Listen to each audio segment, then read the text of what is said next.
like a vegetarian, and I'm veggie as well, but he's one of these ones that will like bend the rules when on holidays. And we went to Croatia, and I remember he ordered a lobster, but he kept looking at me as the other vegetarian for like affirmation or absolution, I'm not sure.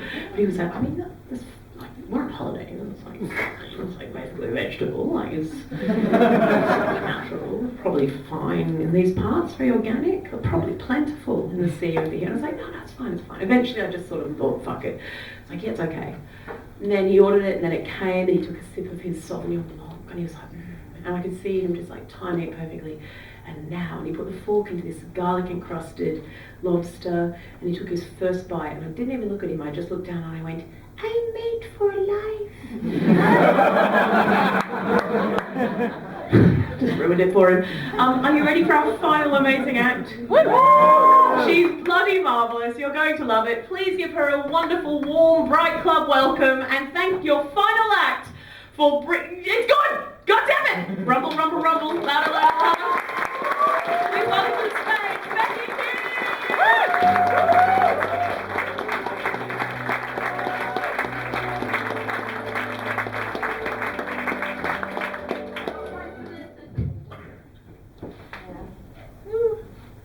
Hello, so I'm Becky.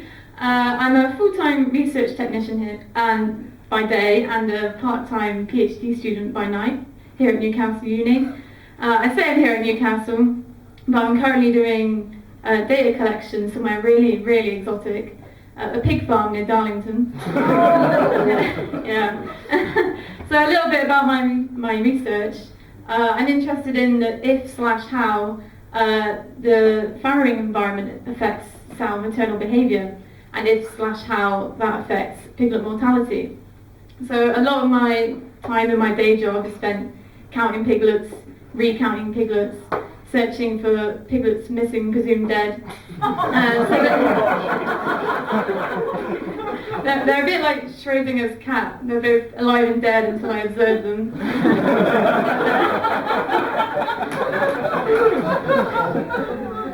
So there are a lot of piglets on the farm to count. Each sow will have 2.5 litters a year. She'll have on average 13.5 piglets in each litter. Times that by the 1,350 sows we have on the farm. My quick maths tells me that is 45,562.5 piglets every year. So that half piglet's very important.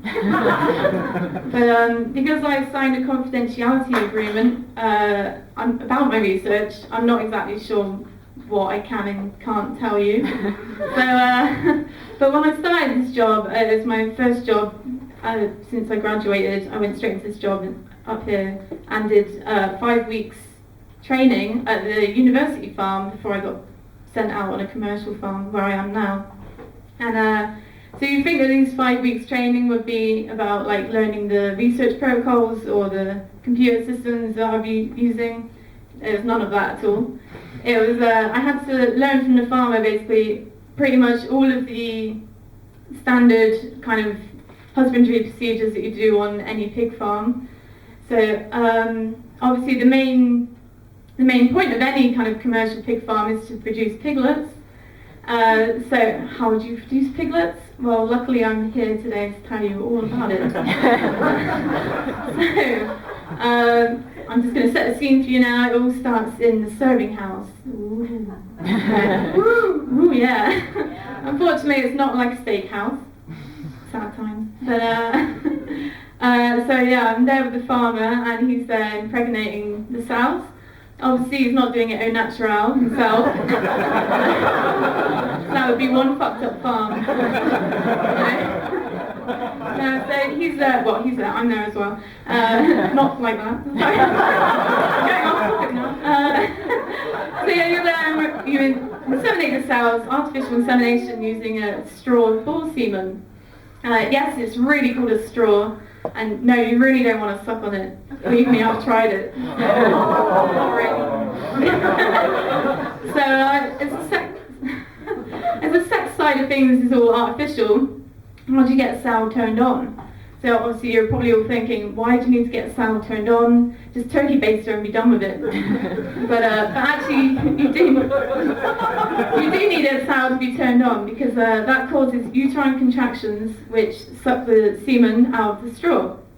And it's kind of similar to what happens during a female orgasm, so I like to think she's enjoying herself.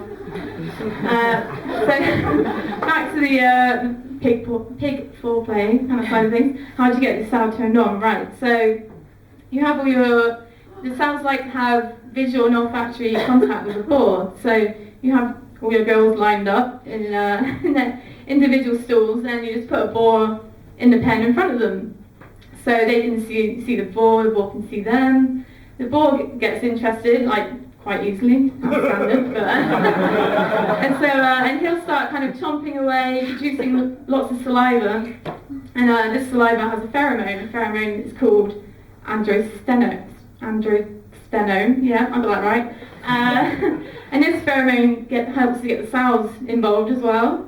So just for you guys here today, I kind of collected some boar saliva so you can have a smell of it. Jokes, I didn't really. I have gone and bought artificial spray which smells just like the boar saliva. So if anyone wants to smell like pig sex for the next 2 weeks, do you want to try some? No takers? Just a little bit, it really does stink. Ooh.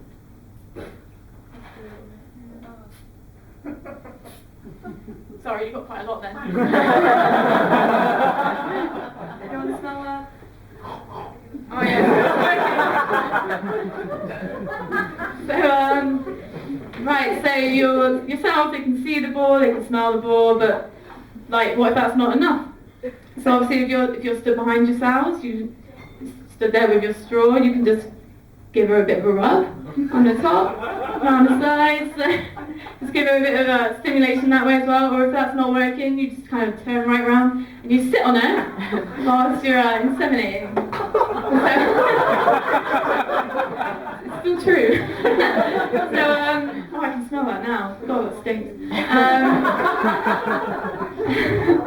So yeah, I was getting paid to massage and sit on piglets.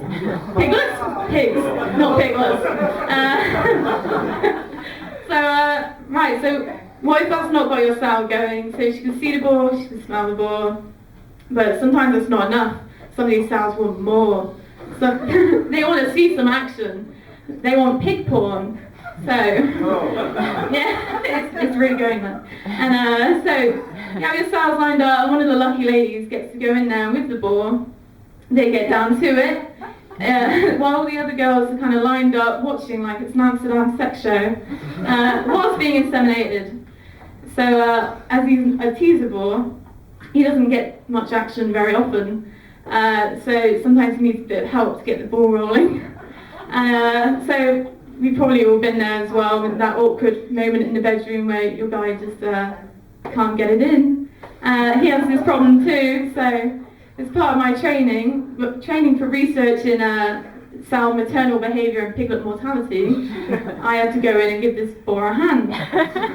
So, yes, gloves on, in I go, right? And so you can't, didn't want to go straight in there, because obviously he's on there trying his best. And their combined weight is more than 10 times the weight of me, so you don't want accidents to happen by getting straight in there. And obviously I can't just kind of go in and grab it either, because it's a self-lubricating corkscrew shape. You can't really just go straight in. So I kind of just make my hand into the shape, standard penis grabbing shape. Hold it next to the boar, kind of make a bigger target for him, to kind of funnel it in there. But, so as I'm there, the sow obviously can't see really what's going on behind her, and the boar can't see what's going on underneath him, and I really don't want to see what's going on either. So I'm kind of looking the other way, trying to do the job. But so I'll just tell you my thought process at the time, using the mic as well as a bit of a prop here. Is it in yet? No. Does this count as a threesome? Probably not, no.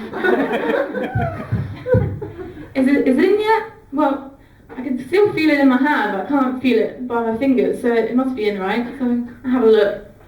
He's not in the sow at all. He's actually gone up in my glove. So, true story. Bought was fucking my glove, so I was getting glove fucked by a boar.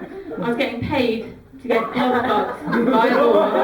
It's not exactly what I had in mind for my first graduate job. Thank you.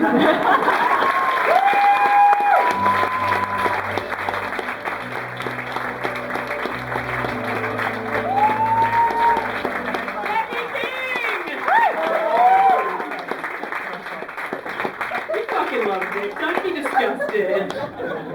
Oh, and also to all the couples sitting there looking really uncomfortable during that, like, and all the women going, "Don't worry, baby, that never happens to you." Suck it, basically, from all of us singletons. Did you enjoy that? Yeah, hell yeah. It really is quite pungent. Yeah, I'm afraid to go into a field like for the next 2 weeks. That's good.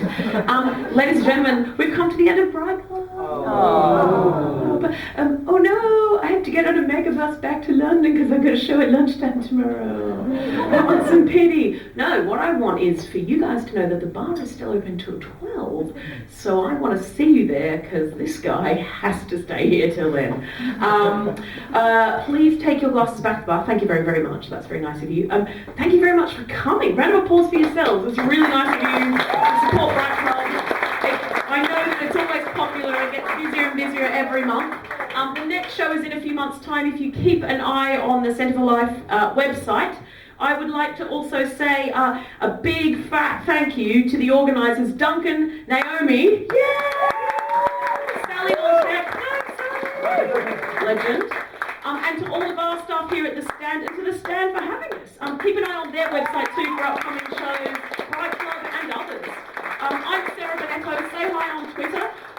I should just end by saying as well, also just from before, like, I want to make it very clear that I'm not having an affair. I have had people tweet me after shows and go, "How dare you? Think of the children." I'm like, they're imaginary, guys. So I'm not. Although, I suppose if I were having an affair, that whole, like, social experiment routine would make an excellent alibi, wouldn't it? Anyway, good night, Bright Club!